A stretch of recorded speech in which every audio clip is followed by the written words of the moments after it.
আল্লাহর নবী একাধারে 3 দিন রোজা রাখতেন, ইফতার করতেন না, সেহরি খেতেন না, একাধারে খেতেন, একাধারে না খেয়ে রোজা রাখতেন। এক সাহাবী এরকম একাধারে রোজা রাখতে গেলেন, তিনি সেহরিও করলেন না, ইফতারও করলেন না। ওই সাহাবী হঠাৎ করে 3 দিন 1.5 দিনের মাথায় অজ্ঞান হয়ে পড়ে গেছে। আল্লাহর নবী গেলেন পাশ দিয়ে, সাহাবায়ে কিরাম ভিড় পড়ে গেছে, হুঁশ ফেরানোর জন্য তার চেষ্টা চলতেছে। নবী বললেন, সাহাবী কি হয়েছে? তখন সাহাবীরা বলেন, ইয়া রাসূলুল্লাহ, এই লোকটা আপনি যেইভাবে সওমে বেসাল করেন, আপনি খাওয়া দাওয়া বাদ দিয়ে রোজা রাখেন, আপনার অনুসরণে সেও খাওয়া দাওয়া বাদ দিয়ে রোজা রাখতে গেছে, কিন্তু আজকে অজ্ঞান হয়ে পড়ে গেছে। আল্লাহর নবী তখন ধমক দিয়ে বলেন, আইয়ুকুম মিসলি, আমি কি তোমাদের মতো? একসাথে বলবেন আল্লাহু আকবার। কি বললেন? আইয়ুকুম মিসলি, আমি কি তোমাদের মতো? তোমরা কি আমার মতো যে আমি যেইভাবে রোজা রাখতে চাচ্ছি তুমি সেইভাবেই চেষ্টা করতেছ? আমার আল্লাহ খাওয়া, আমার আল্লাহ আমাকে পান করা। একসাথে বলবেন না মারহাবা। তার মানে যেই রোজা আল্লাহর নবী, এই রোজা আপনি রাখতে পারবেন না। আপনাকে ইফতার করতে হবে, সেহরি করতে হবে। সওমে বেসাল আপনার জন্য সুন্নত হলো না, কিন্তু সুন্নত হলো আপনাকে সেহরি খাওয়া। কি খাওয়া? জোরে কর না, জোরে বলে। আপনার হচ্ছে সেহরি খাওয়া, ইফতার করা হলো সুন্নত। আপনি এখন এই সুন্নত বাদ দিয়ে যদি সওমে বেসাল করেন, আপনার সুন্নত আদায় হবে না। এই জন্য সব হাদিস মানা যাবে না। সব সুন্নতি হাদিস হয়, হাদিস থেকে সব সুন্নত বের হয়ে আসে, কিন্তু সব হাদিস সুন্নত হয় না। ওই জামানার খলিফা ইমাম আহমদ ইবনে হাম্বলকে ডাক দিয়ে বলো, ইমাম তুমি বলো কোরআনের কালামগুলি আল্লাহর সৃষ্টি। ইমাম আহমদ বললেন, না খলিফা, যেটা আল্লাহ বলে নাই, রসুল বলে নাই, সেই কথা আমি বলবো না। আল্লাহ বলে নাই, রসুল বলে নাই, সেটা আমি বলবো না। এখন আপনি যদি এসে বলেন, হুজুর আমাদের প্রধান উপদেষ্টা সাবেক, তিনি সুদের কারবারি করেছেন, এখন আপনি বলেন সুদ হালাল, জীবন চলে যাবে, সুদ হালাল বলতে পারবো না। কথা কন না কেন? কোন সুযোগ নাই, সে যেই হোক। মনোযোগ দিয়ে কথা শুনবেন। ইমাম আহমদ ইবনে হাম্বল রাহিমাহুল্লাহ বললেন, বাদশাহ যেটা আল্লাহ বলে নাই, রসুল বলে নাই, সেটা আমরা বলবো না, আমি সেটা বলতে পারবো না। বাদশাহ বললেন, যদি না বলেন শাস্তি হবে। বলে জীবন গেল বলতে পারবো না। ইমাম আহমদ ইবনে হাম্বলকে জেলখানার মধ্যে নিয়ে যাওয়া হলো কোনো রাজনৈতিক কারণে না, শুধুমাত্র একটা আকীদার মাসালার জন্য। শুধুমাত্র একটা আকীদার মাসালার জন্য ইমাম আহমদ ইবনে হাম্বল রাহিমাহুল্লাহকে জেলখানায় নিয়ে যাওয়া হলো। একাধারে 1 দিন না, 2 দিন না, 4 বছর পর্যন্ত তাকে জেলের মধ্যে রাখা হলো। অন্ধকার প্রকাষ্টরে অন্ধকার রুমের মধ্যে তাকে রাখা হতো। অন্ধকার, ওই রুমের মধ্যে কখনো আলো যাইতো না, শুধু অন্ধকার রুমের মধ্যে তাকে অন্ধকারে রাখা হতো। ইমাম আহমদ ইবনে হাম্বল রহিমাহুল্লাহকে সারা দিনে একবার ওই রুম থেকে বের করে বাহিরে এনে তার হাত পা গুলি বেঁধে তার পিঠের মধ্যে 10টা করে চাবুক দিয়ে পিটুনি মারা হতো। প্রত্যেক দিন 10টা বাড়ি মারা হতো। চাবুক দিয়ে 10টা পিটুনি মারার কারণে পিঠের চামড়াগুলি ফেটে রক্ত বের হয়ে ঘা হয়ে যাইত। কোনো ওষুধ দেওয়া হতো না। আবার পরের দিন বের করে তাকে মারা হতো। এইভাবে 365 দিনে 10টা করে চাবুকের পিটুনি যদি দেওয়া হয়, তাহলে গুণ দিয়ে দেখেন কত হাজার বার হলো। এইভাবে 4 বছর ধরেও নাকি পিটানো হলো। কোনো ওষুধ দেওয়া হতো না। ব্যথার যন্ত্রণা ইমাম আহমদ ইবনে হাম্বল কত রজনী নির্ঘুম কেটে গেছে তার হিসাব নাই। আহা, কোনো রাজনৈতিক কারণে না, শুধু একটা আকীদার মাসালা, একটা ঈমানি মাসালার জন্য আকীদার মাসালা। শুধু খলিফা বলেছিলেন, বলেন কোরআন আল্লাহর সৃষ্টি। ইমাম আহমদ ইবনে হাম্বল বললেন, খলিফা জীবন চলে যাবে, যেটা আল্লাহ বলে নাই, রসুল বলে নাই, সেটা আমি বলতে পারবো না।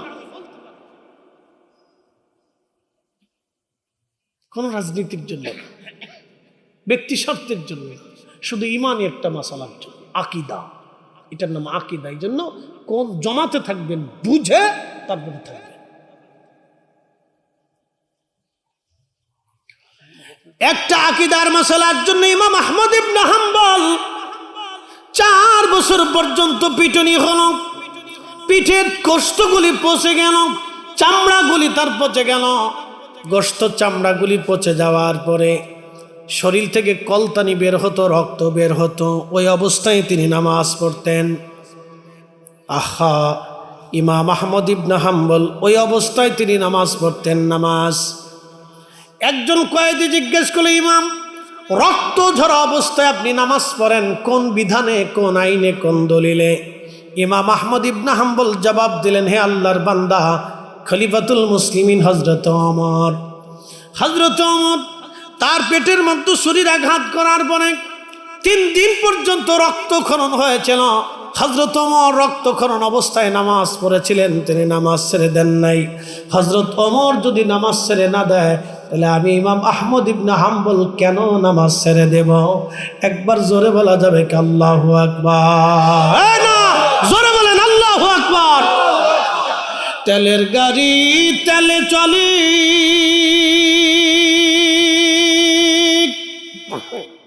হাওয়ার গাড়ি হাওয়ায় উড়ে, বিনা তেলে চালাই গাড়ি নবী সুলাইমান। আমরা সেই মুসলমান, আমরা সেই মুসলমান। হযরত ইমাম আহমদ ইবনে হাম্বল 4 বছর মার খেল। 4 বছর। কত বছর? কিসের জন্য? ইমানের জন্য। একসাথে বলেন, কিসের জন্য? কিসের জন্য? ইমান, বিশ্বাস। একটা বিশ্বাসের জন্য, শুধু একটা আকীদার জন্য, বেশি না, একটা। কোরআন সৃষ্টি আপনি শুধু বলেন জেল থেকে বের করবো, বলে না, তা হবে না। যেটা আল্লাহ বলেন, এই রসুল বলেন, এই সেটা আমি বলবোই না। একটা আকীদা আপনি বুঝেন, তারা মুসলমান। এই জন্য আহলে সুন্নাত ওয়াল জামাত এটা এমনিতে আসে নাই, এটা অর্থের জোরে আসে নাই, এটা তাসাউফের মাধ্যমে, আউলিয়া কেরামের দোয়া এবং প্রচেষ্টার মাধ্যমে, কষ্টের মাধ্যমে, রক্তের মাধ্যমে এসেছে। কথা বলেন ঠিক না বেঠিক? মুসলমান মনোযোগ দিবেন।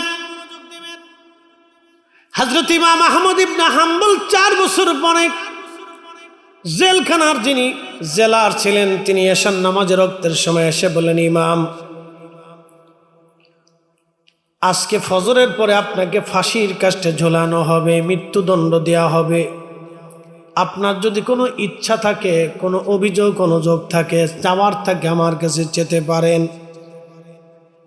মনোযোগ দেন, খুব মনোযোগ। ইমানি মাসালা। ইমাম আহমদ ইবনে হাম্বলকে জেলার এসে বলল, ইমাম, ফজরের পরে আপনাকে ফাঁসিতে ঝুলিয়ে হত্যা করা হবে, ফাঁসির আদেশ এসেছে। তো ইমাম, আপনার যদি কোনো কিছু চাওয়ার থাকে তাহলে আপনি আমার কাছে যেতে পারেন, কোনো ইচ্ছা, আশা, আকাঙ্ক্ষা থাকলে আমাকে বলতে পারেন, কারণ এশা থেকে ফজর পর্যন্ত সময় আছে। তো ইমাম আহমদ ইবনে হাম্বল ছোট্ট একটা মুস্কি হাসি দিয়ে বলেন, জেলার, তোমার কাছে আমার কোনো চাওয়া পাওয়া, আশা, আকাঙ্ক্ষা নাই। আমার চাওয়া পাওয়া, আশা, আকাঙ্ক্ষা, বক্তব্য আমার আল্লাহর সাথে হবে। জোরে জোরে জোরে জোরে জোরে। এই, তারা সেই সময় পিঠের চামড়া 4 বছর গোশত উঠাইছে, আর আপনি একটু আল্লাহু আকবার বলতে পারবেন না? জোরে বলেন, একসাথে জবান খুলে বলেন আল্লাহু আকবার। এরা মুসলমান। ইমাম আহমদ ইবনে হাম্বল এশা পড়লেন। এশা পড়ার পরে আরো কিছু অতিরিক্ত নওয়াফিল, নফল পড়লেন। কেন? আল্লাহ কোরআনে বলছে, ইয়া আইয়ুহাল্লাযীনা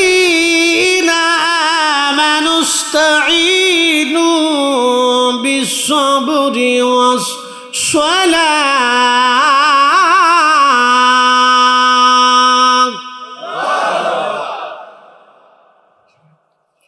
ইমানদার, হে ইমানদার, তুমি আমি আল্লাহর সাহায্য নাও দুই ভাবে। 1 নম্বর সালাত, 2 নম্বর সবর। সবর এবং সালাতের মাধ্যমে আমার সাহায্য তোমরা নাও, সালাত এবং সবরের মাধ্যমে সাহায্য নাও। আপনি বরাতের রাত্রেও নামাজ পড়তে পারেন, বরাতের আগের রাত্রেও নামাজ পড়তে পারেন, পরের রাত্রেও নামাজ পড়তে পারেন, কোনো নিষেধাজ্ঞা নাই। আপনি সালাতের মাধ্যমে আল্লাহর দরবারে হাত বাড়াইতে পারেন, কোনো নিষেধ নাই। বেদাতের ফতোয়া দিয়া মুসলমান বেঈমান বানানোর বুদ্ধি চলতেছে, কথা বলেন ঠিক কিনা? কোনো নিষেধ নাই, আল্লাহর অনুমতি, নিষেধ করাবা। যেটা আল্লাহ অনুমতি দেয় সেটা কারো নিষেধ করার সাহস নাই। কি কথা কর না?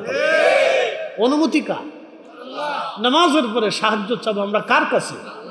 হাত তুলবো কার কাছে? তো অনুমতি কে দিছে? আল্লাহ নিজে দিয়ে দিছে। এখানে আবার কার অনুমতি লাগবে?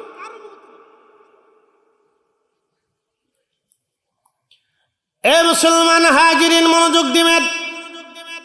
রাজনগরবাসী হাজারাতিক ইমাম আহমদ ইবনে হাম্বল আর নওয়াফিল অতিরিক্ত নফল নামাজ পড়ে আল্লাহর দরবারে হাত বাড়াইলেন। এবার চোখের পানি ছেড়ে দিয়ে বলেন, ইয়া রাব্বি, 60টা বছর একজন জালিম আমাকে পিঠের চামড়া গোশতগুলি পচিয়ে ফেলছে মেরে মেরে। আমার 4টা বছর পর্যন্ত পিঠের চামড়া গোশত পচায় ফেলছে। আল্লাহ, 4টা বছর ধরে আমি কোনো অনুযোগ অভিযোগ তোমার কাছে দেই নাই। আজকে শুনলাম সকালে নাকি আমাকে ফাঁসি দেওয়া হবে, হত্যা করা হবে। আল্লাহ, আমি আহমদ ইবনে হাম্বল তোমার কাছে দরখাস্ত করি, আল্লাহ, যদি তোমার কোরআন, তোমার কালামুল্লাহ যদি তোমার সৃষ্টি হয়ে থাকে তাহলে আমাকে এই রাত্রি তুমি হেদায়েত দাও। আর যদি কালামুল্লাহ তোমার কালাম হয়ে থাকে, তোমার বাণী হয়ে থাকে, সৃষ্টি হয়ে না থাকে, তাহলে আমি আহমদ ইবনে হাম্বল দোয়া করলাম, আল্লাহ ওই জালিম থেকে তুমি আমাকে বাঁচাও। আল্লাহ, তুমি আমাকে জালিম থেকে বাঁচাও। আল্লাহ, তুমি আমাকে জালিম থেকে বাঁচাও। 4টা বছর আমার পিঠের গোশত তারা উঠিয়ে ফেলছে। 4 বছর আমি তার বিরুদ্ধে একটা দোয়াও তোমার কাছে করি নে। আল্লাহ, 4 বছর পরে হাত বাড়াইছি। আল্লাহ, তুমি জালিম থেকে আমারে বাঁচাও, না হয় আমারে হেদায়েত দাও। আল্লাহু আকবার। ফজরের নামাজের সময় নামাজ পড়তেছিলেন, জেলার এসে বলেন, হুজুর আপনার জন্য সুসংবাদ, যিনি রাত্রিবেলা খলিফা ছিলেন, আপনাকে ফাঁসির কাস্টে ঝুলাবেন, তিনি মারা গেছেন। তাকে হত্যা করেছে দুর্বৃত্তরা। নতুন খলিফা কাল গঠন হবে, আপনার জন্য সুসংবাদ। একবার জোরে বলা যাবে কি মারহাবা? আল্লাহুম্মা সাল্লি আলা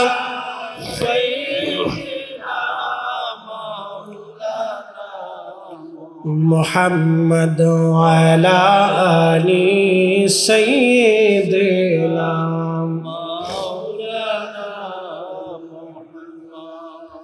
উড়ে যাও রে মাহফিলের হাওয়া,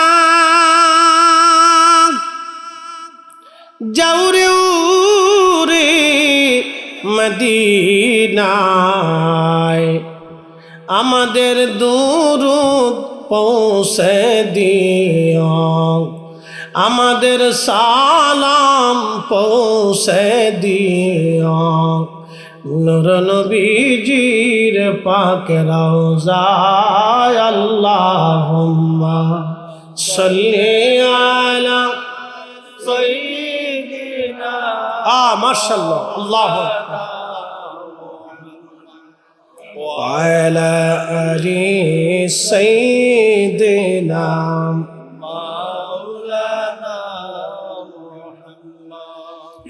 বন্ধু।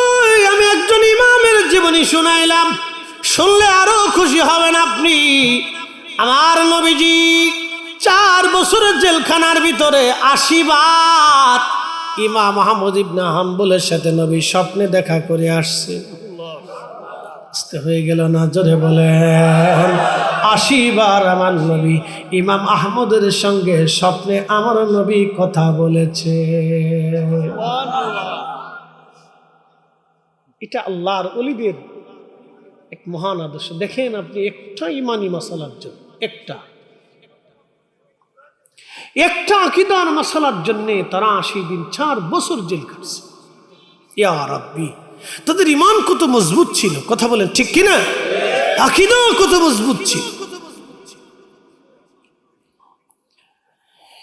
এ রাজনগরবাসী, সালনের মুসলমান, এইরকম সাহাবীরা আরো তেজস্বী ছিল।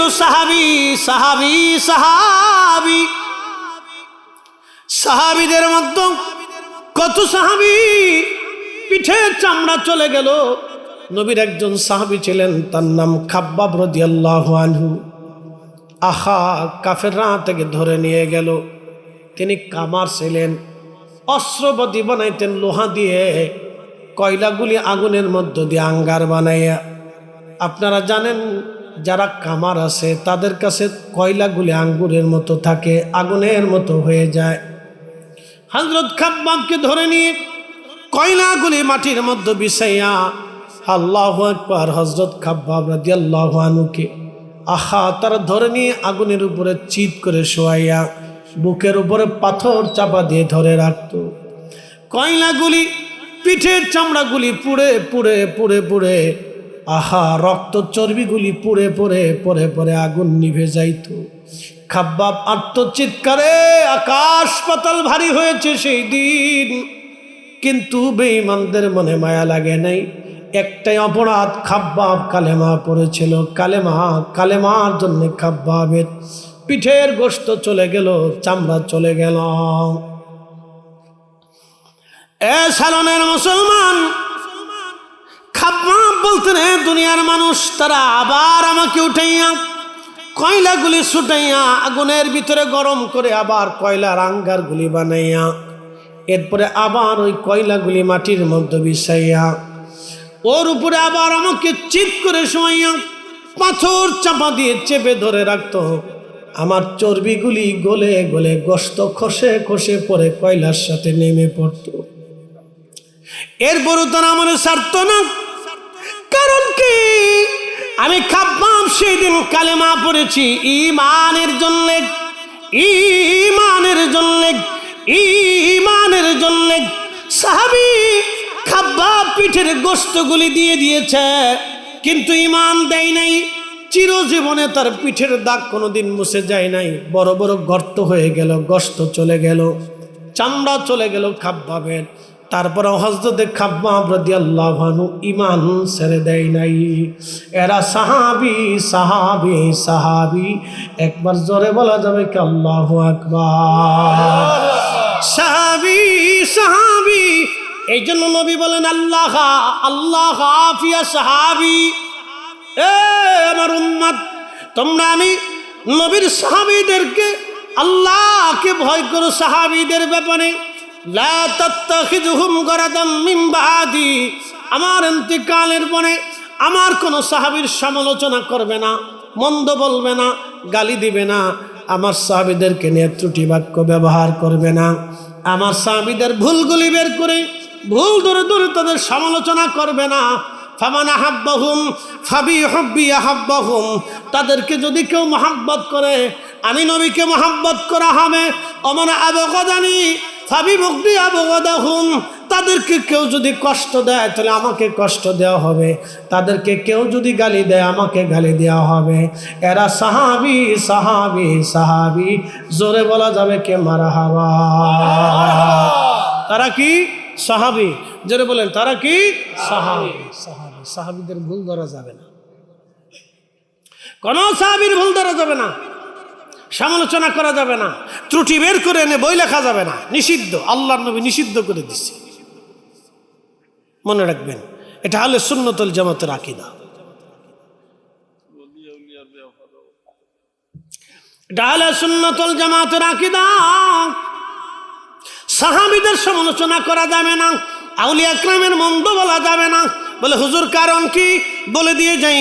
এই কোরআনের সূরা মুনাফিকের ভিতরে আমার রব আমার আল্লাহ আয়াতে কারিমা নাজিল করলেন। সূরা মুনাফিকে আমার আল্লাহ বললেন, ভালো করে বুঝে যাবেন, ওয়ালিল্লাহিল ইজ্জাতু ওয়া লিরাসূলিহি وللمؤمنين ولكن المنافقين لا يعلمون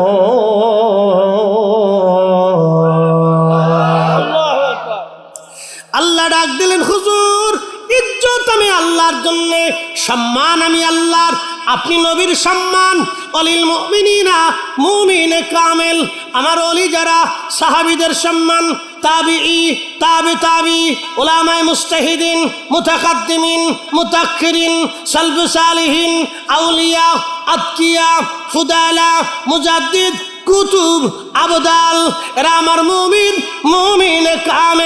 মুমিনে কামেল হুজুর ইজ্জত আমি আল্লাহর জন্য ইজ্জত আপনি নবীর জন্য ইজ্জত মুমিনে কামেল আমার আউলিয়া আমার বন্ধু আমার পছন্দের ব্যক্তিদের জন্য যারা মুনাফিক তারা বুঝে না তাদের সম্মান তাদের অন্তরে নেফাক আছে তারা আউলিয়া ইকরামের সম্মান বোঝে না আপনি নবীর শান তারা বোঝে না আমি আল্লাহর ইজ্জত তারা বোঝে না এই জন্য যাদের অন্তরে নেফাক ঢুকেছে তারা আল্লাহর শানও বোঝে না আমার রসুলের ইজ্জতও তারা বোঝে না আউলিয়া ইকরামের শানও তারা জানে না কথা কন না কেন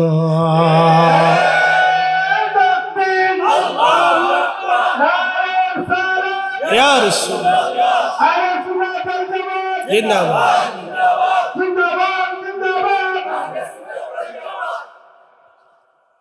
একবারে সহজ আল্লাহর কোরআন থেকে আমার বক্তব্য না ওটা আল্লাহর বক্তব্য একসাথে বলবো না মারহাবা বক্তব্য কার পৃথিবী অনুমতি দিলে জান কবজ হবে অনুমতি যদি না দেন তাহলে জান কবজ হবে না আজরাইল চলে যাবে আপনাকে রেখে যাবে আল্লাহর নবী তখন জিব্রাইলের দিকে তাকাইলেন জিব্রাইল বলেন ইয়া রাসূলুল্লাহ ইয়া হাবিবাল্লাহ নবী গো আপনার জন্য একটা বিষয় হচ্ছে আপনি চলে যাবেন আমার রব আমার আল্লাহ আপনার দিদারের জন্য আগ্রহী হয়ে বসে আছে আপনি চলে যান আমার আল্লাহ চায় তখন আমার নবী বললেন জিব্রাইল আল্লাহ যেহেতু আমাকে চায় আমার মাশউক যেহেতু আমার অপেক্ষা জিব্রাইল তাহলে আর দেরি করব না আমাকে তাড়াতাড়ি নিয়ে চলো আমি আমার মাশউকের দিদারে রবের দরবারে চলে যাব আমরাও চলে যাব আল্লাহর কাছে কথা কন না কেন আমি ঢাকা থেকে আসি আবার ঢাকা ফিরে যাব আমরা আল্লাহর কাছ থেকে এসেছি ওয়া ইন্না ইলাইহি রাজিউন আমরা আল্লাহর কাছে ফিরে যাব আল্লাহর কাছে ফিরে যাব ঠিক কি না ঠিক ফিরে যাব কার কাছে জোরে বলেন কার কাছে আল্লাহর কাছে ফিরে যাব আল্লাহর কাছে ফিরে যাব আমরা সবাই ফিরে চলে যাব আল্লাহর কাছে ও মুসলমান খুব মনোযোগ দিয়ে শুনবেন হযরত বেলাল রাদিয়াল্লাহু আনহু নবীর ইন্তেকাল হয়ে গেল হুজরার বাহিরে হাজার হাজার সাহাবী অপেক্ষায় আমার নবীর হালত কি জানার জন্য হুজরা শরীফ থেকে ঘোষণা আসলো রাসূল নাই রে নবী আল্লাহর দরবারে চলে গেছে রাসূল নাই মদিনার সমস্ত বাচ্চা কাচ্চারা ক্ষুধার্ত হয়ে গেল না খাওয়া হয়ে গেল 3 দিন পর্যন্ত খাবার বন্ধ করলো সমস্ত বাচ্চারা খাওয়া দাওয়া ছেড়ে দিল আহা 3 দিন পর্যন্ত মদিনার বাড়ি ঘরে রান্না বান্না বন্ধ হয়ে গেল আমার নবীর একটা উট ছিল উটের নাম কাসুয়া এই উট 3 দিন পর্যন্ত মানুষের মতো কাঁদতে লাগলো এই উট 3 দিন পর্যন্ত মানুষের মতো কান্না করে আহা এত পরিমাণে কান্না করলো উটটা 3 দিনে তাকে কেউ খাওয়াইতে পারে নাই তাকে পানি কেউ পান করাইতে পারে নাই উট 3 দিন পরে বিরহ বেদনা সহ্য করতে না পেরে একটা কুয়ার মধ্যে ঝাঁপিয়ে পড়ে উটটা আত্মাহুতি দি আল্লাহর নবীর সাথে জান্নাতে চলে গেল একবার জোরে বলা যাবে কে মারহাবা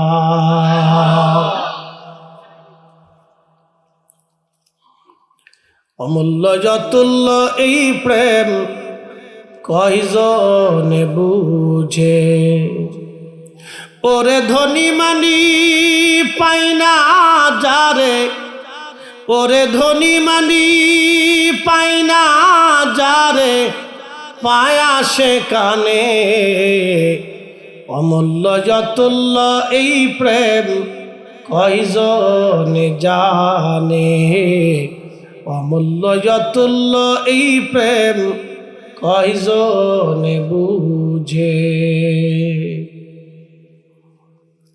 হযরত বেলাল আজান দেওয়া বন্ধ করে দিলেন, আর তিনি আজান দেন না, আজান বন্ধ হয়ে গেল। বেলাল আর আজান দিতে পারেন না। বহুদিন পার হলো। হযরত বেলাল আবু বকরের সামনে দাঁড়িয়ে গেলেন, হুজুর খলিফাতুল মুসলিমিন আমারে বিদায় দিয়ে দেন, আমি চলে যাব সিরিয়ায়। বলে কারণ কি?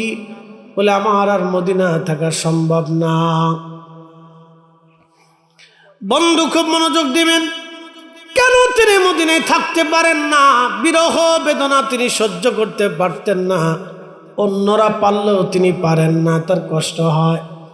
বিদায় নিয়ে চলে গেলেন। বহুদিন পার হওয়ার পরে ইমাম তাকিউদ্দিন সুবকি আশ-শিফাউস সাকামের মধ্যে তিনি লেখেন, নবীর আশিক বেলাল রাদিয়াল্লাহু আনহু ঘুমানো আছে। বহুদিন পরে নবীজি তশরিফ স্বপ্নে এনে বললেন, ওরে বেলাল, কেমন জুলুম শুরু করছো তুমি আমার সাথে বেলাল রে? কতদিন হলো তুমি আমার জিয়ারতে আসো না বেলাল? আমি নবীর জিয়ারতে আই রে বেলাল, আমি নবীর জিয়ারতে আয়। আল্লাহর নবী হযরত বেলালকে জিয়ারতের জন্য ডাকলেন। নবীর আশিক হযরত বেলাল স্বপ্ন দেখার পরে তিনি ঘুম ভেঙে গেল। ফজরের নামাজ পড়ে সিরিয়ার দামেস্কে থেকে রওনা হয়ে গেলেন। বহু দূর পথ অতিক্রম করে মদিনাতুল মুনওয়ারায়, মদিনাতুল মুনওয়ারায়, মদিনাতুল মুনওয়ারায় তিনি ফিরে আসলেন। রওজা শরীফ কাঠের জালি দিয়ে ঘিরে রাখা ছিল। ঠিক ওই রওজা শরীফের কাঠের জালির সঙ্গে মাথা ঠেকাইয়া বেলাল কান্দে রে। নবীর মুয়াজ্জিন কান্দে, নবীর মুয়াজ্জিন কান্দে, আমার রসুলের মুয়াজ্জিন কান্দে, নবীর মুয়াজ্জিন কান্দে কান্দে, গুন গুন করে কাঁদে আর বলে, ইয়া রাসূলুল্লাহ, গোলামকে স্বপ্নে আসতে বলেছিলেন, গোলাম স্বপ্নে হাজির হয়ে গেছে। হুজুর, গোলাম আপনার কদম মোবারকে হাজির, আপনার মুয়াজ্জিন বেলাল ফিরে আসছি। ইয়া রাসূলুল্লাহ, আমি আপনার কদম মোবারকে হাজির, আমি আপনার কদমে আসছি। হুজুর আপনি আসতে বলেছিলেন, আমি আসছি।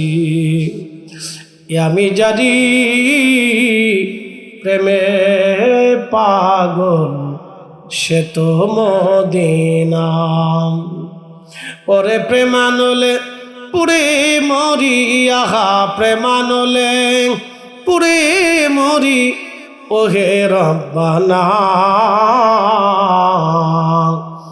আমি জানি প্রেমে পাগল সে তো মদিনা।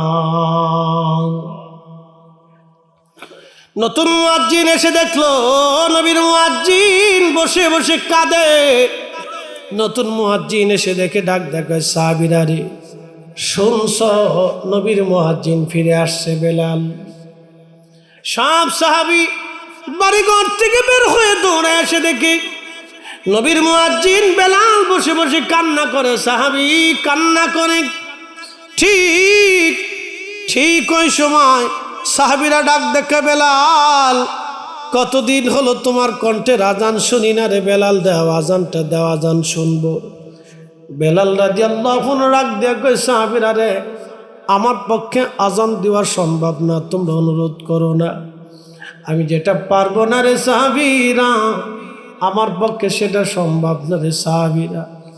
নবীর মুয়াজ্জিন এইভাবে কান্দে। সাহাবীরা বলল, দেখো আমাদের কথায় বেলাল হয়তো আজান দেবে না, যায় দেখো ইমাম হাসান হুসাইন আসেনি, ইমাম হাসান হুসেন বললে হয়তো আজান দিতে পারে। ইমাম হাসান হুসেন দুইজনকে ডেকে নিয়ে আসা হলো, তেনাদের বাড়ি হুজরা থেকে ডেকে নিয়ে আসা হলো। ইমাম হাসান হুসাইন দুইজন এসে দাঁড়াইলেন।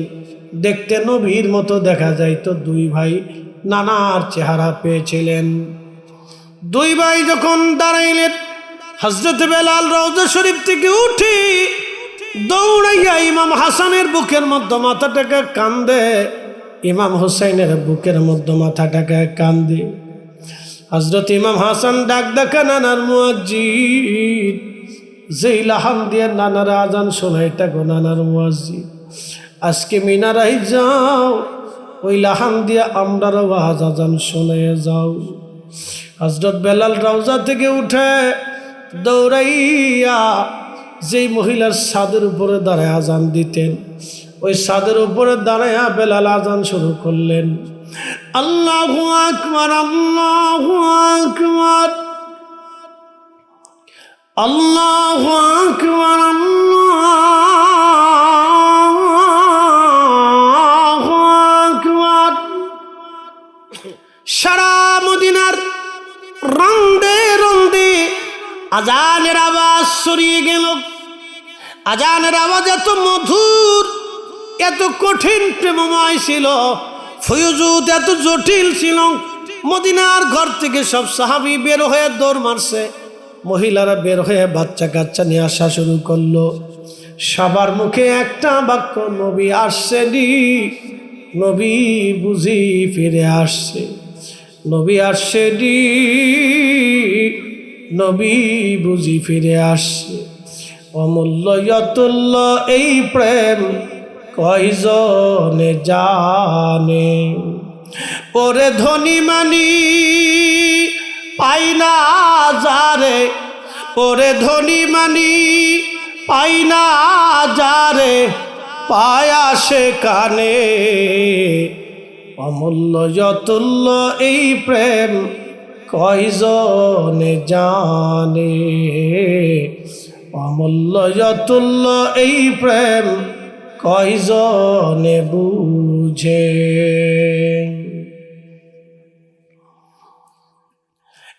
সালনবাসী আশিক রাসূল বেলাল আজান দেয়, মদিনার মানুষ ঘর থেকে বের হয়ে দৌড়ায়, নবী আসছে রে, নবী বুঝি ফিরে আসছে রে। নবীর মুয়াজ্জিন বেলাল আজান দেয়। কতদিন হলো বেলালের আজান শুনি না, বেলাল আজান দেয়, নবী বুঝি ফিরে আসছে রে। মদিনার বাচ্চারা কান্দে, যুবকরা কাঁদে, মহিলারাও কেঁদে কেঁদে ঘর থেকে বের হয়ে আসছে। সাহাবীরা রওজার পাশে দাঁড়ায় কান্দে, স্মৃতিগুলি মনে করে সাহাবীরা কান্দে, সাহাবীরা কান্দে রে, স্মৃতিগুলি মনে পড়ে কান্দে। আমার নবীর স্মৃতি মনে করে করে করে সাহাবীরা কান্দে। কান্নার আওয়াজ ভারী হয়ে উঠল, মদিনার আকাশ পাতালগুলি কান্নায় মুখরিত হয়ে গেল। সব সাহাবীদের মুখে একটাই বাক্য, নবী আসছে নি, নবী বুঝি ফিরে আসছে রে। হযরত বেলাল যখন বলেন আশহাদু আন্না মুহাম্মাদার রাসূলুল্লাহ,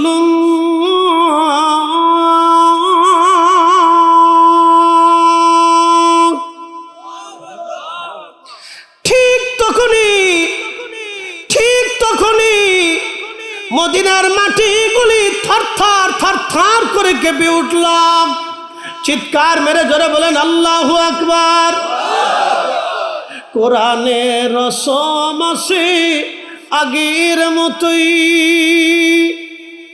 আবু বকরের মতো পাঠক নেই আজও সেই, মুসলিম আছে আগের মতোই, ওমর উসমান আলী নেই আজও সেই, আজানে রসম আছে আগের মতোই,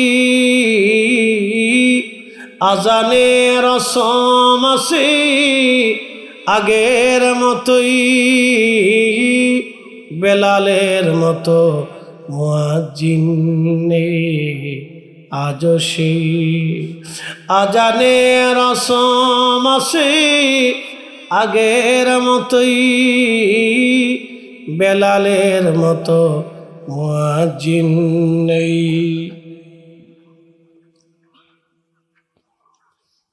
মদিনার মাটি থরথর করে কেঁপে উঠল। মুয়াজ্জিনে রাসূল বেলাল অজ্ঞান হয়ে পড়ে গেলেন বেহুশ। পৃথিবীতে কারো আজানে কখনো মদিনার মাটি কাঁপে নাই, কখনো পৃথিবীর মাটি কাঁপবে না। তিনি একজন আমার নবীর মুয়াজ্জিন বেলাল, যার আজানে পৃথিবীর মাটি পর্যন্ত কেঁপেছিল, যার আজানে পৃথিবীর মাটিতে ভূমিকম্প সৃষ্টি হয়েছিল। তাহলে আপনি বুঝেন নবীর আশিকদের কলিজার হালত কেমন হয়েছিল। এবার বুঝেন সাহাবীরা কেন ছটফট করেছিল, বুঝেন সাহাবীরা কেন আজানের জন্য পাগল পাড়া ছিল, বুঝেন। তাহলে আপনি বুঝেন সে আজানের ফয়জুদ কত কঠিন ছিল। হাসরের ময়দানে আল্লাহ বেলালরে দিয়ে আজান দেওয়াবে, জান্নাতের ভিতরে আমার আল্লাহ বেলালরে দিয়ে আজান দেওয়াবে। একবার জোরে বলা যাবে কি আল্লাহু আকবার? না না, জোরে বলেন আল্লাহু আকবার। এই জন্য আশিক রসুল, ইশকে রসুল দলিল দিয়ে হয় না। ইশকে রসুল হৃদয় থেকে আসে, এটা দলিল দিয়ে হয় না। সার্টিফিকেট দিয়ে আশিক রসুল হওয়া যায় না। আশিক রসুল হতে হলে নবীর মোহাব্বত দিয়ে দিল উজালা করা লাগে। কথা বলেন ঠিক কিনা? ইশকে রসুল কখনো দলিল দিয়ে হয় না। ইশকে রসুল এটা হৃদয় থেকে আসে, অন্তরের গভীর থেকে ইশকে রসুল আসে। সব হাদিস সুন্নত হয় না, কিন্তু সুন্নত হাদিস থেকেই আসে। একসাথে বলবেন মারহাবা। এজন্য আমাদের নাম কি? আহলে সুন্নাত ওয়াল, জোরে বলেন আহলে সুন্নাত ওয়াল, আহলে সুন্নাত ওয়াল। এই জন্য বুঝে বুঝে দল নিয়ে, বুঝে বুঝে দলে থেকে, বুঝে বুঝে দল গ্রহণ করে, নাহলে বিপদ আছে, অনেক বড় বিপদ। এই বিপদের কোনো বাপ মা নাই।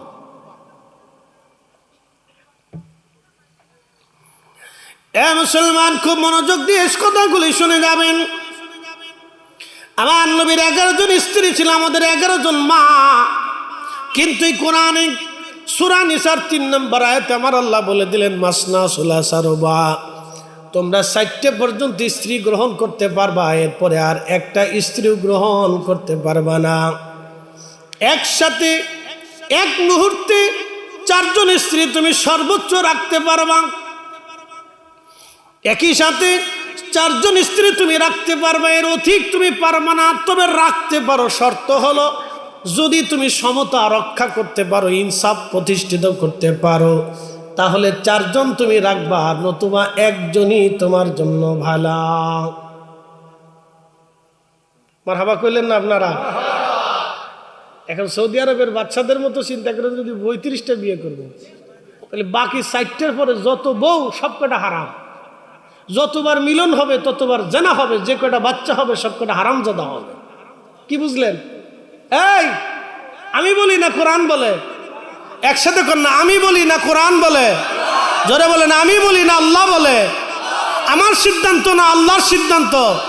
সূর্য যার সিদ্ধান্তে চলে তার সিদ্ধান্ত জানাইছি, চাঁদ যার সিদ্ধান্তে চলে আমি তার সিদ্ধান্ত জানিয়েছি, জমিন যার সিদ্ধান্তে চলে আমি তার সিদ্ধান্ত জানিয়েছি, শীত যার সিদ্ধান্তে আসে আমি তার সিদ্ধান্ত জানিয়েছি, तमाम সৃষ্টি যার সিদ্ধান্তে চলে আমি তার সিদ্ধান্ত জানিয়েছি। একসাথে বলবেন আল্লাহু আকবার।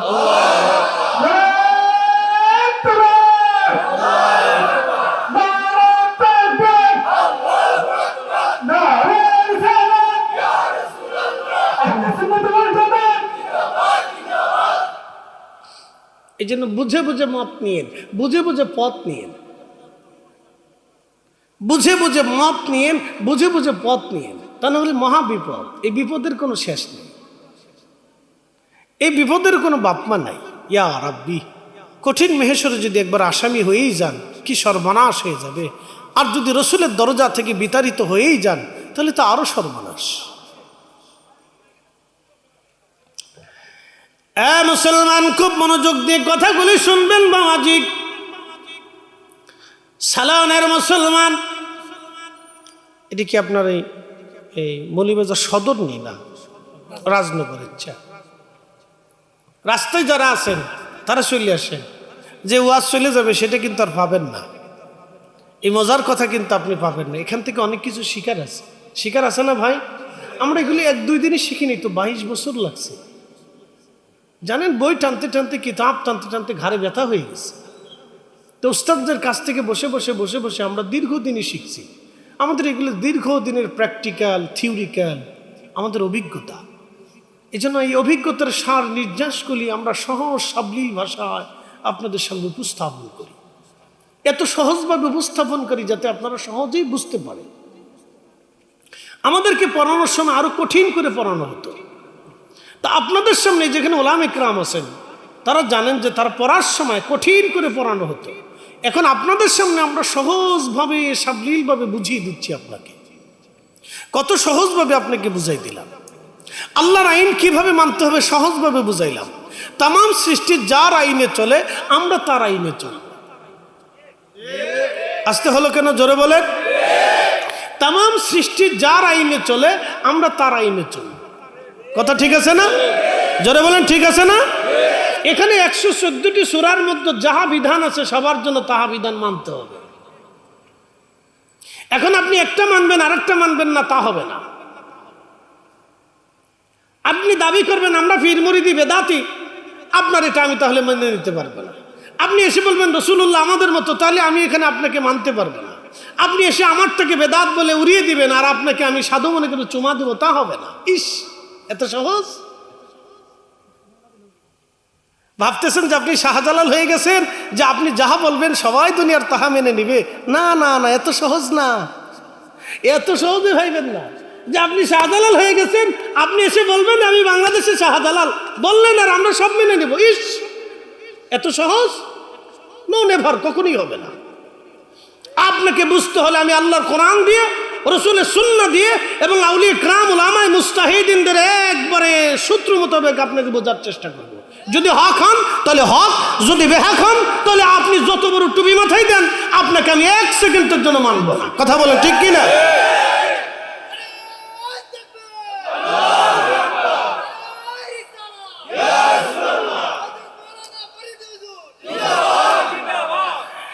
আল্লাহু আকবার ওয়ালিল্লাহিল হামদু বিসমিল্লাহির রাহমানির রাহিম।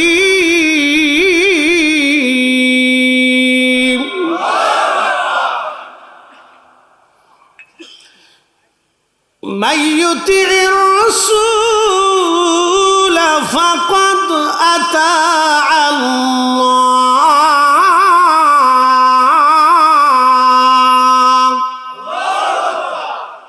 আল্লাহর কোরআন কত চমৎকার। আপনি যত হাজার দলিল দেন যে আল্লাহ মানতে হবে, আল্লাহ মানতে হবে, আল্লাহ মানতে হবে, আল্লাহ এই কোরআনে 40টা আয়াতে আল্লাহর পরে নবীর নাম লেখছে। আপনি সহজ করে কিভাবে দেখবেন? আল্লাহর এই কোরআনে 40টা আয়াতে আমার রব আল্লাহর পরে রসুলের নাম রাখছে, আতিউল্লাহ ওয়া আতিউর রাসূল, আমিনু বিল্লাহি ওয়া রাসূলিহি। দেখেন কি চমৎকার। যেখানে আল্লাহ তারপরেই রসুল, যেখানে আল্লাহ তারপরেই রসুল, যেখানে আল্লাহ তারপরেই রসুল। আল্লাহু আকবার। যেখানে আল্লাহ তারপরেই কি রসুল, আল্লাহ লিখে রাখছে। প্রিয় উপস্থিতি হাজিরিন, এই কোরআনের 40টা আয়াতের মধ্যে যেখানে আল্লাহ সেখানে আমার আল্লাহ তার রসুলের নামটা লিখে দিলেন। আপনি যত আয়াতি দেন আতিউল্লাহ আতিউল্লাহ, আল্লাহ মানো আল্লাহ মানো আল্লাহ মানো, সব আয়াতের শেষ সারমর্ম অঙ্ক আপনি মিলাইতে মিলাইতে মিলাইতে মিলাইতে যখন একবারে অঙ্কের শেষ পর্যন্ত চলে আসেন, শেষ রেজাল্ট, অঙ্ক মিলে শেষ পর্যন্ত যেটা মিলল সেটা আল্লাহ বলে দিলেন, মাইয়ুতির রাসূল ফাকাদ আতা আল্লাহ। ও আমার হাবিব, আপনি উম্মতকে জানায় দেন আপনি নবীর ইত্তেবা হলে আমি আল্লাহর ইত্তেবা হয়ে যায়। আপনি নবী মানলেই আমি আল্লাহ মানা হয়ে যায়। আপনাকে ভালোবাসলেই আমি আল্লাহ ভালোবাসা হয়ে যায়। একসাথে বলেন আল্লাহু আকবার। সূত্র কি কঠিন না সহজ? একবারে সহজ। আমাদের সময়কে আল্লাহ তার রাসূলের দিকে ঝুঁকাই দিছে।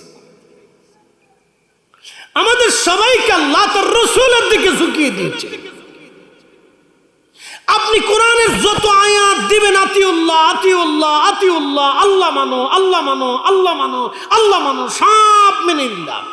সব আয়াতের শেষ সারমর্ম আল্লাহ জানিয়ে দিলেন, হুজুর বলে দেন কেউ যদি আমি আল্লাহ মানতেই চাই, কুল ইন কুনতুম তুহিব্বুনাল্লাহ, কেউ যদি আমাকে ভালোবাসতে চায়, আমাকে পেতে চায়, আমাকে খুশি করতে চায়, আমাকে রাজি করতে চায়, আমাকে সন্তুষ্ট করতে চায়, আমি আল্লাহর ভালোবাসা পেতে চাই, আমি আল্লাহর সন্তুষ্টি চাই, আমি আল্লাহর রাজামন্দি চাই, আমি আল্লাহর সিগনেচার চাই, আমি আল্লাহর সিল চাই, আমি আল্লাহর রাজি খুশি চাই, বলে দেন ফাত্তাবিউনি, সেজন্য আপনাকে মানে, আপনার গোলামি করে, আপনার ইত্তেবা করে, তার জীবনের সব কিছু যেন আপনার জন্য হয়ে যায়। একসাথে বলবেন মারহাবা। আল্লাহ কোরআনে আল্লাহ সূত্র সহজ করে দিছে, একেবারে সহজ। এখন নবী যেইভাবে জিহাদ করছে আপনাকে সেইভাবে করতে হবে, আপনার মন গড়া জিহাদে গেলে হবে না। নবীজি যেইভাবে রাজনীতি করছে ঠিক সেইভাবে আপনাকে করতে হবে, বাহিরে গেলে হবে না। আল্লাহ রসুল যেইভাবে রাষ্ট্র পরিচালনা করছে আপনাকে ঠিক সেইভাবে করতে হবে, বাহিরে গেলে হবে না। কি কথা কর না কেন? আল্লাহ নবী যেইভাবে বিচার আচার করছে ঠিক সেইভাবে আপনাকে করতে হবে, বাহিরে গেলে হবে না। কি সহজ? কি সূত্র কি কঠিন না সহজ? সহজ, একবারে সহজ। প্রিয় উপস্থিতি হাজিরিন,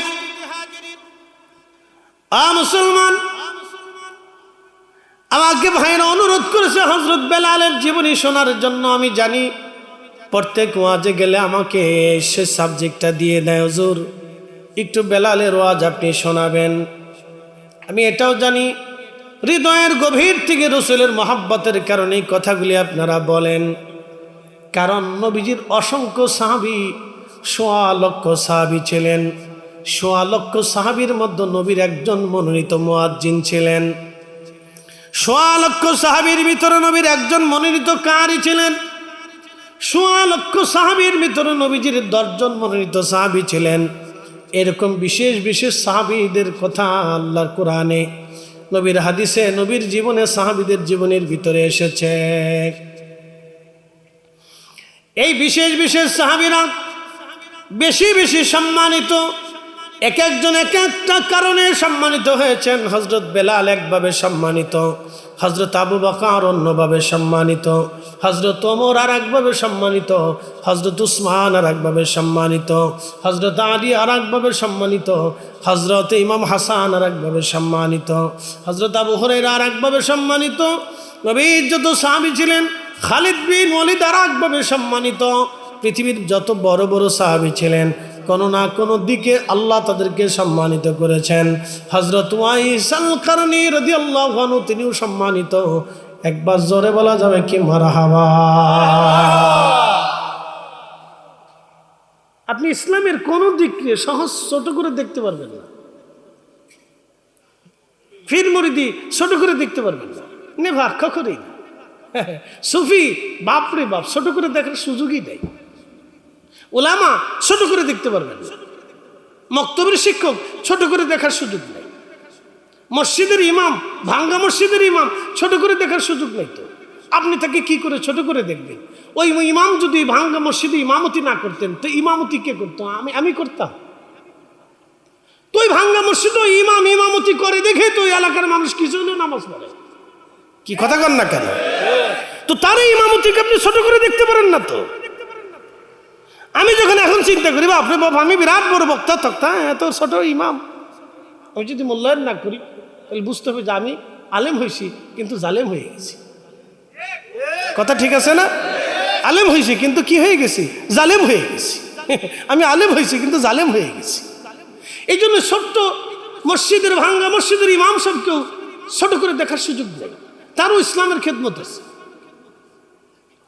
একজন মক্তবে পড়া, আপনি তাকে ছোট করে দেখতে পারবেন না, তারও অনেক বড় খেদমত, কারণ সে মক্তব থেকে আলিফ বা তা সা শিখিয়ে মুসলমানদেরকে বড় করে তৈরি করতেছে, তার খেদমতটা অনেক বড়। যে এই প্যান্ডেলটা সাজাইলো তাকে আপনি ছোট করে দেখতে পারবেন না, সেই খেদমতের জন্য তারও একটা বড় ত্যাগ আছে। যেই প্রোগ্রামটা সাজানোর জন্য প্রথম উদ্যোগ নিল, তার এই খেদমতটাকে আপনি ছোট করে দেখতে পারবেন না, কারণ এটা সাজানোর জন্য তার উদ্যোগ আছে। যে বিদেশ থেকে টাকা পাঠিয়েছে তাকে আপনি ছোট করে দেখতে পারবেন না, কেন সে বিদেশ থেকে তার অনেক কষ্টের টাকা এই মাহফিলের জন্য ব্যয় করছে। আমরা সবাই সবারটাকে যদি সমানভাবে সুন্দর করে দেখি, তাহলে ইসলামের ভিতরে গুতাগুতি ফারাফারি চলে না। কি কথা ঠিক আছে না ভাই? এই ফারাফারি চলে না। একদল আছে 8 টাকার তারাবি ওনার বানাইতেই হবে। বাপরে বাপ, এই যে ভিডিওতে এখন ইউটিউবে ঢুকলে দেখবেন কিছু আদা জল খেয়ে লাগছে লাইলাতুল বরাত, তারা বন্ধ করতেই হবে। তার উদ্দেশ্য হলো এই লাইলাতুল বরাতে মুসলমান মসজিদে যাবে কে? আজাজিল শয়তানের যে ভূমিকা নিছে, এই টুপি মাথায় দেশে এই ভূমিকা পালন করতেছে। তার উদ্দেশ্য হলো এই বরাতের রাত্রে মুসলমান থেকে মসজিদ থেকে বের করো। ইসছি, মনে হয় আল্লাহ ওনারে টেন্ডার দিছে। কি কথা কর না, মনে হয় আল্লাহ ওনাকে টেন্ডার দিয়ে দিছে যে উনি মসজিদ থেকে বরাতের রাত্রে মুসলমানদেরকে বের করবে, ওনারা আল্লাহ টেন্ডার দিছে। ভাই, বুঝাবার তো কোনো ভাষা নাই, কারে বুঝাম? এক একটা মত পৃথিবীতে টাকার জোরে সৃষ্টি হয়েছে, পয়সার জোরে সৃষ্টি হয়েছে এক একটা মত পৃথিবীতে, কিন্তু আহলে সুন্নাত ওয়াল জামাত পয়সার জোরে হয় নাই। আহলে সুন্নাত ওয়াল জামাত এসেছে আউলিয়া কেরামদের হাত ধরে। যুগে যুগে যুগে যুগে 1450 বছর ইতিহাসে এসেছে। এটা আপনি ভু দিয়ে উড়িয়ে দিতে চাবেন, তা হবে না, অসম্ভব। উড়ে চলে যাবেন, কেউ উড়াবে, আল্লাহ উড়িয়ে নিবে। আল্লাহ রাসূল বলছে জামাত কিয়ামত পর্যন্ত পৃথিবীতে জিন্দা থাকবে। এই জামাতের বিরুদ্ধে সারা পৃথিবীর মানুষ লড়াই করবে, কিন্তু আল্লাহ জামাতকে বিজয়ী করে দেবে। একসাথে বলবেন আল্লাহু আকবার। জামাতের নাম কি? আহলে সুন্নাত ওয়াল জামাত। যারা বলেন আহলে সুন্নাত ওয়াল জামাত। শিয়া, রাফিজি, খারিজি, মুতাজিলা, জবারিয়া, কত ফিরকা এই জামাতের বিরুদ্ধে সে অ্যাকশন নিল। সব ফিরকা অ্যাকশন দিতে যাইয়া আস্তে আস্তে আস্তে আস্তে বিলুপ্ত হয়ে যায়, কিন্তু আহলে সুন্নাত ওয়াল জামাত এখনো আছে, তখনও ছিল, কারণ এটা আউলিয়া কেরামদের হাত ধরে এসেছে।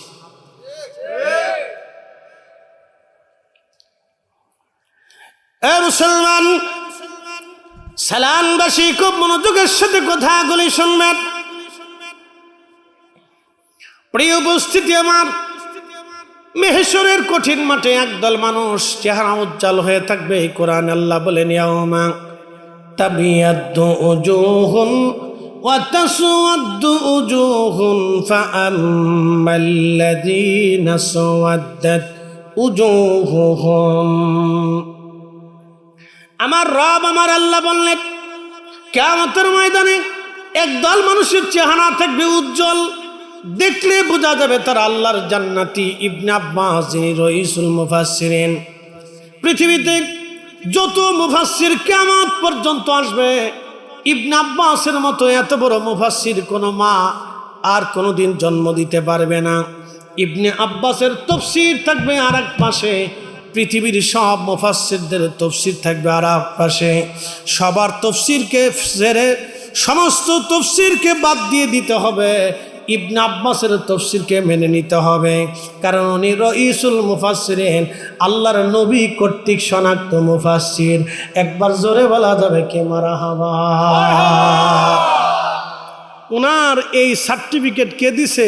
আল্লাহর নবী দিছে। আর নবী দেওয়া মানে আল্লাহ দেওয়া। কি কথা কর না কেন?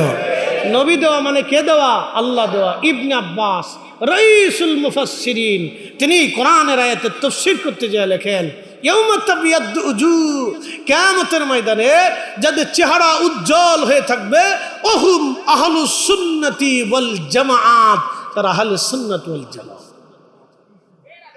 একসাথে বলবেন আল্লাহু আকবার। না না হয় না, আরো জোরে, আরো জোরে। আমি বলছি না আল্লাহ বলছে? কথা কি আমার না আল্লাহ? একসাথে বলেন। কখনো চেঞ্জ হবে, পরিবর্তন হবে, পরিবর্তন হবে, আকাশ ভেঙে যাবে, পৃথিবী পুড়ে যাবে, সাগর শুকিয়ে যাবে। লা তাবদীলা কালিমাতিল্লাহ, আল্লাহর কালামের আর কোনো পরিবর্তন হবে না। কথা ঠিক আছে না ভাই? যেটা ফাইসালা তো ফাইসালা, একবারে ফাইসালা। প্রিয় ভাই, আমরা আল্লাহর কাছে ফিরে চলে যাব, আমরা আল্লাহর কাছে ফিরে চলে যাব। ইবনে আব্বাস বলেন অহুম আহলুস সুন্নতি ওয়াল জামাআহ, মেহেশরের মাঠে যাদের চেহারা উজ্জ্বল হয়ে থাকবে তারা আহলে সুন্নাত ওয়াল জামাতের অনুসারী।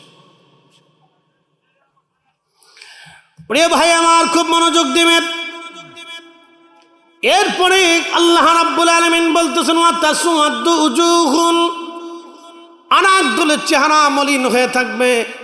তারা কারা? ইবনে আব্বাস বলেন অহুম আহলুল বিদআ ওয়াল গুমরাহ, তারা বেদাতি দল, গুমরাহি দল।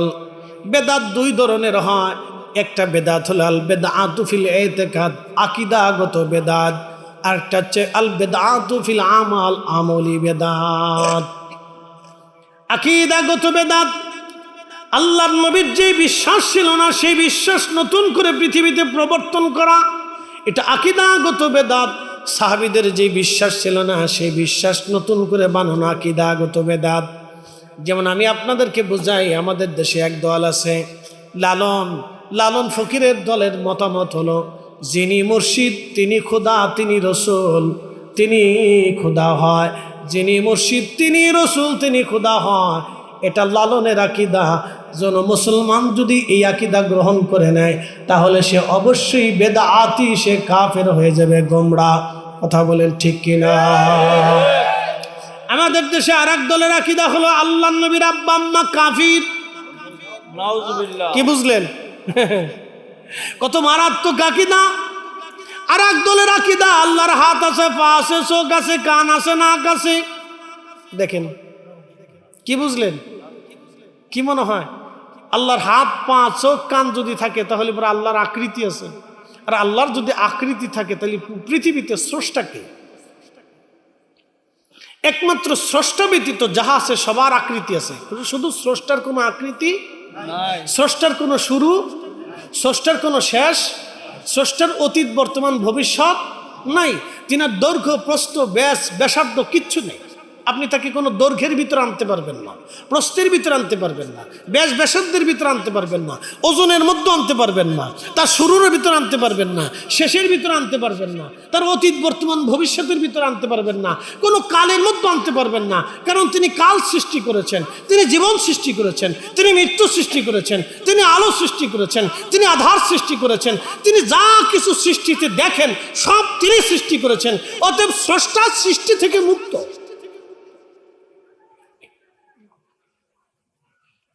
আল্লাহ সৃষ্টি থেকে মুক্ত, মনে রাখবেন। এই জন্য আল্লাহর কোনো আকার আকৃতি হয় না। একটা মিথ্যা ভ্রান্ত আকীদা আমাদের দেশে প্রতিষ্ঠিত করে দিচ্ছে, টাকার জোরে, রাজনৈতিক জোরে প্রতিষ্ঠিত হচ্ছে। এটা তো দিবেন, অসুবিধা নেই।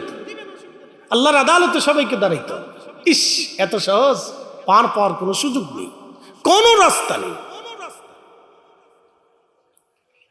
প্রতিষ্ঠিত হচ্ছে আল্লাহর নবীর আব্বা আম্মা কাফির, বাস প্রতিষ্ঠিত হচ্ছে। দিন দিন এটা প্রতিষ্ঠিত হচ্ছে। কত লক্ষ মুসলমান এই বিশ্বাসে কবরে চলে যাবে, আহা, তার জিন্দেগি বরবাদ হবে। এই বিশ্বাস নিয়ে কত মুসলমান কবরে চলে যাবে। এটা হচ্ছে আল বেদাতু ফিল ইতিকাদ, আকীদাগত বেদাতি।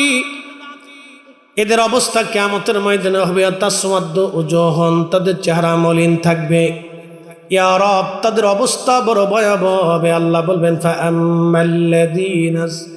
ফাআম্মাল্লাযীনা সুওয়াদ্দাত উজুহুহুম আকাফারতুম বা'দা ঈমানিকুম ফাযুকুল আযাবা বিমা কুনতুম তাকফুরুন। কঠিন মেহশরের মাঠে আমার রব, আমার আল্লাহ ডাক দিবেন, হে হাসরবাসী, তোমাদের চেহারা আজ মলিন কেন? ঈমান আনার পরে তোমরা বেঈমান হয়েছ, ঈমান আনার পরে তোমরা কুফরি আকীদা নিয়েছ, বদ আকীদা গ্রহণ করেছ। ফাযুকুল আযাবা বিমা কুনতুম তাকফুরুন। তোমরা জাহান্নামে চলে যাও, আমি রবের দরবারে তোমাদের আর কোনো জায়গা হবে না। তোমরা জাহান্নামে চলে যাও, আমি মালিকের দরবারে তোমাদের কোনো জায়গা হবে না। এই জন্য ঈমান আকীদা এটা অত্যন্ত মজবুত একটা বিষয়, এটারকে আপনি ছোট করে দেখতে পারবেন না। কারণ এই ঈমান আকীদার জন্য আমার নবীর সাহাবীদের পিঠের চামড়া চলে গেছে, আমার নবীর সাহাবীদের জীবন চলে গেছে। কত সাহাবী দেশান্তরিত হয়েছেন, কত সাহাবী দেশ ত্যাগ করেছেন, কত সাহাবী দেশ থেকে বিতাড়িত হয়েছেন। ইমাম আহমদ ইবনে হাম্বল একটানা 4 বছর পর্যন্ত তিনি জেল খেটেছেন একটা আকীদার জন্য। একবার জোরে বলা যাবে কি আল্লাহু আকবার? এই আমার দিকে তাকান, এই কথাটা, ঘটনাটা অত্যন্ত গুরুত্বপূর্ণ। একটা আকীদার মাসালা, বিশ্বাসের মাসালা। বলে কি? তখনকার জমানার খলিফা ছিলেন, তিনি বলতেন কোরআন আল্লাহর সৃষ্টি। আমার দিকে তাকান, এই কোরআন নিয়ে মুসলমানদের একটা আকীদা আছে। এই যে আপনারা কবর দেখেন, এই কবরটা কি সৃষ্টি না? কথা কন না কেন? এটা কাগজ না? কাগজ তো সৃষ্টি নাকি বলে? এই কাগজ কি সৃষ্টি না? সৃষ্টি। কিন্তু কোরআনের ভিতর যে অক্ষর দেখেন, এই যে ওয়ালাউ শা আল্লাহু মাক্তাতালাল্লাযীনা মিন বা'দিহিম, এই যে শব্দগুলি দেখতেছেন কোরআনের ভিতরে, এই শব্দগুলি যেই কালি দিয়ে লেখা, এই কালিগুলিও আল্লাহর সৃষ্টি। কিন্তু যেই শব্দ আসছে ইয়া আইয়ুহাল্লাযীনা আমানু আনফিকু মিম্মা রাযাকনাকুম, এই শব্দগুলি, বাক্যগুলি সৃষ্টি না, এটা আল্লাহর কালাম। কার কালাম? আল্লাহর কালাম। জোরে বলেন আল্লাহর কালাম। আরো জোরে আল্লাহর কালাম। জোর হয় না কেন? আল্লাহর কালাম। জোরসে বলো আল্লাহর কালাম। এই জন্য আল্লাহ বলেন যালিকাল কিতাবু লা রাইবা ফীহি হুদাল লিল মুত্তাকিন। এই কোরআনের পৃষ্ঠা, কাগজ আল্লাহর সৃষ্টি। যেই অক্ষরগুলি লেখা হলো কালি দিয়ে, ওই কালিও আল্লাহর সৃষ্টি।